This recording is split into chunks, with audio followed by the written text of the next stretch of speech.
In this video, I have 3 shortcuts for painting rocks in watercolor.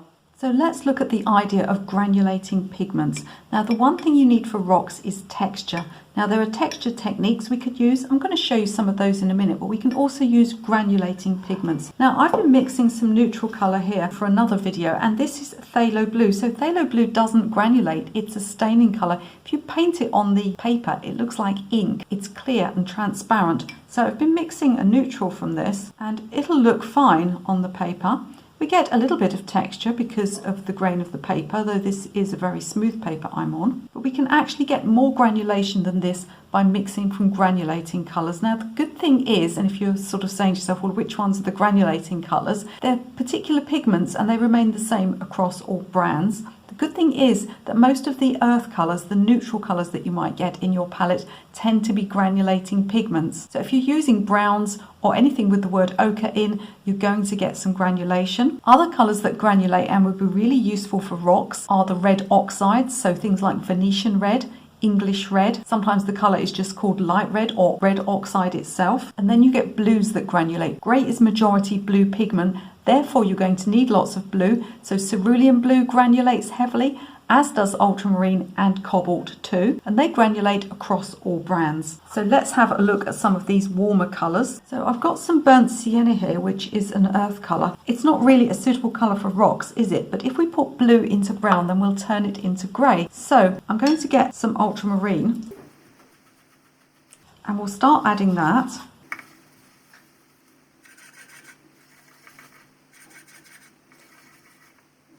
And of all the colours, ultramarine is probably the one that granulates the most heavily. See, we've got a cooler brown now. If we keep adding, we'll go into a grey. If you let that colour sit for a minute or two, what you'll find is it actually changes colour in the palette. And what's happening is the heavy pigments from the ultramarine are settling on the bottom of the pan. So it'll look one colour, and then when you start to stir it, the other colour will come back. So you need to stir granulating pigments in between application. Just for fun, I'm going to put a little red oxide in there. And let's see how this colour looks. So our first colour has dried quite smooth. You should find that this one dries a little bit more granular. Let's pop some cerulean in it, since my ultramarine seems to be getting very low in the palette there.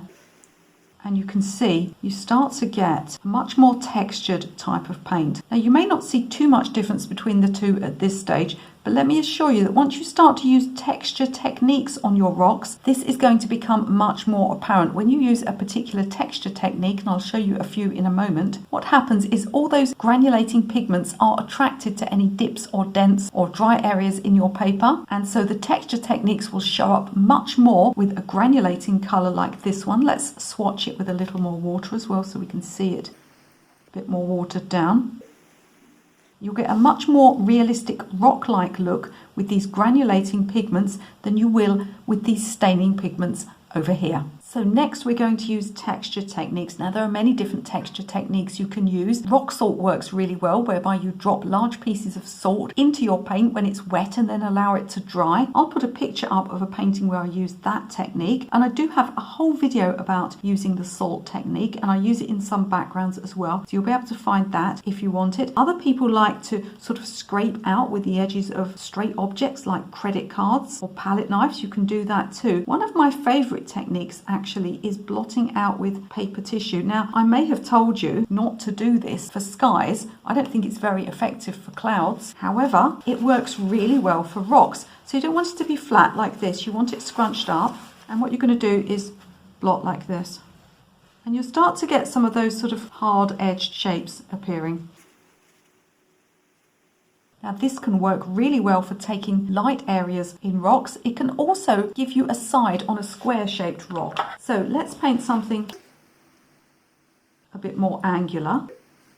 And we'll imagine that one side of this rock is in the light. It's looking rather flat at the moment, isn't it? Just like a triangle. What we can do is we can take the paper towel and we'll fold it so that we've got a straight edge like this. And then maybe this side over here is in the light, and the other side is in the dark. I can go back in if I want to, add more back in. We start to get some real fun effects, and the granulating pigments we're using are just helping to show those effects up.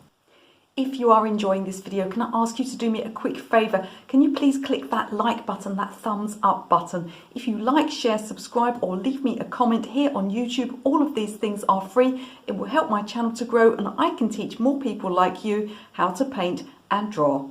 So lastly, let's use some glazing. Now, glazing can be done for a couple of reasons. It has a couple of results. One of the results that it has is to make an object look more solid. So this is fantastic for heavy objects like rocks, because although they look okay, they can end up looking a bit transparent, just like a single layer of paint, which of course is what they are. So we want to make them look more solid. But the solidity is just a byproduct of glazing. Glazing is really meant to adjust a colour or a tone, particularly to adjust colour without moving the tone too much. In other words, if we just wanted to warm up this colour without making it any lighter or darker, we just wanted to change the colour slightly, what we can do is we can get a transparent colour, and this is glazing. It can be done with any type of pigment, but it is best done with the transparent colours, and we're still going to get that granulation show through, so don't worry. So I've got some Daniel Smith transparent yellow here. It's rather bright. In reality, you might adjust it with something, but let's pop some of that on just so you can see the difference. So it's a very watery mix I've got there, and all I'm doing is taking it over the top. Try not to drip it as I have just done. So we're just going to take that in a watery layer right the way across the rock that we did originally. Now you can build up in endless layers. You can put more texture techniques on as you go. Let's try doing this one down here with more of a red colour. So for this one, I'm going to use a bit more of the red oxide, although it's a granulating pigment, and I'm going to put some of the transparent yellow in it. And let's see if we can just warm this rock up here and make it look more solid.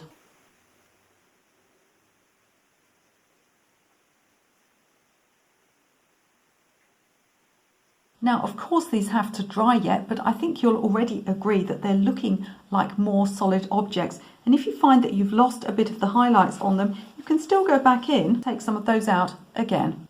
Thank you so much for watching this 3 essential tips video. Before you leave this video, don't forget to have a look in the video description. I've got lots of free stuff down there for you. I've got free downloadable PDFs with art tips on. I've even got a free watercolour painting mini course that you can take. Don't forget to subscribe to see more videos like this one, and you can watch another one of my videos right now.